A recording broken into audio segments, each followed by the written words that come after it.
নির্বাচনকে কেন্দ্র করে আমরা বিভিন্ন জায়গায় প্রচার প্রচার অংশগ্রহণ করেছি।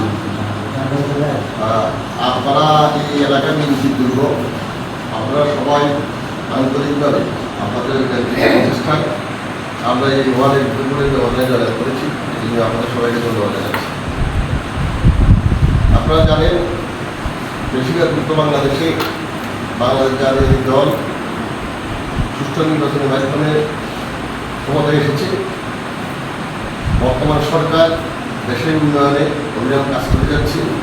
পাশাপাশি যে কোনো ব্যক্তি, সে আমার দলের লোক হোক বা অন্য কোনো ব্যক্তি, যে কোনো সন্ত্রাস, চাঁদাবাজ, মাদক ব্যবসা করে, যারা আপনাদের এখানে দস্যু হিসেবে পরিচিত, যারা এই এলাকার সাধারণ জনগণের জমিকে বালি উত্তোলন করেছে, তাদের প্রতি আমাদের মাননীয় সংসদ সদস্য, আমাদের সবাই নেতা যারা রফিকুল আলম দুবাইয়ের কঠোর পদক্ষেপ নেওয়ার ঘোষণা করেছেন। উনি বলেছেন এই ব্যাপারে জিরো টলারেন্স নীতি উনি গ্রহণ করবেন এবং আমরা যেটা উপলব্ধি করেছি এতই, যে এলাকার সাধারণ জনগণকে জিম্মি করে কতিপয় সন্ত্রাসী তারা এলাকার মানুষের উপর অত্যাচার নির্যাতন করেছে, তারা অবিরাম চাঁদাবাজি করছে, মাদকের ব্যবসা করছে। তাদের উদ্দেশ্যে আমি বলতে চাই, আজ থেকে এই সাইবার সুরাপুরে এই ধরনের কোনো সন্ত্রাসী চক্র যদি কোনো অবৈধ তৎপরতা, সাধারণ জনগণের যানবাহনের ক্ষতি, কোনো অত্যাচার অবিচার করে, তার শক্তভাবে প্রতিহত করা হবে। আপনারা সাধারণ জনগণ যদি আমাদের পাশে থাকেন, আমি আপনাদেরকে ব্যক্তিগতভাবে কথা দিচ্ছি যে এই কোনো সময় সবার আগে আপনাদের সাথে আমি সামনের কাতারে থাকবো।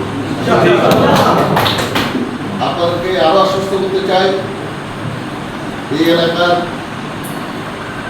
আমাদের দলের অধিকাংশ লোকজন অনেক কষ্ট করে আপনারা ব্যবসা বাণিজ্য করার জন্য উদ্যোগ নিয়েছিলেন।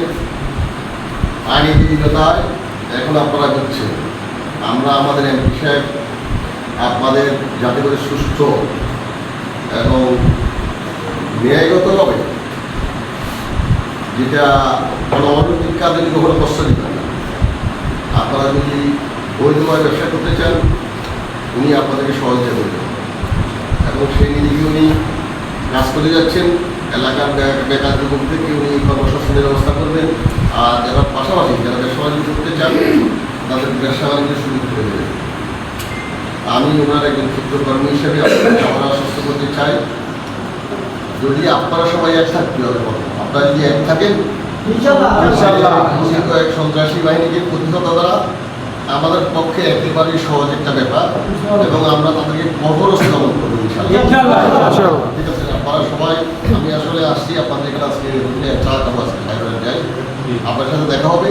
যে কোনো ব্যাপারে আপনারা আমার সাথে যোগাযোগ করবেন। আমি আমার এমপি মহোদয়কে আপনাদের এই আজকের এই সবার উপস্থিতি, আপনাদের এই আশা আকাঙ্ক্ষা, আপনাদের যে অভিব্যক্তি, আপনাদের যে কথাগুলো, যে আপনাদের প্রতি যে অন্যায় বিচার করেছে, এই কথাগুলো আবার আমি তাকে তুলে দেবো। আমি আপনাদের কথা দিতে পারি, উনি জনগণের নেতা, উনি তিনি মন থেকে উঠে আসছেন, আমাদের প্রিয় নেতা রফিকুল আলম দুবাই, উনি এই ব্যাপারে কঠোর পদক্ষেপ নেবেন এবং ইনশাআল্লাহ আগামীতে আপনারা সুষ্ঠুভাবে সুন্দরভাবে এখানে বসবাস করবেন, আপনারা ব্যবসা বাণিজ্য করবেন, আপনারা ভালো থাকবেন ইনশাআল্লাহ। এই আমাকে ব্যক্ত করে আমি আমার বিশ্বাস করছি।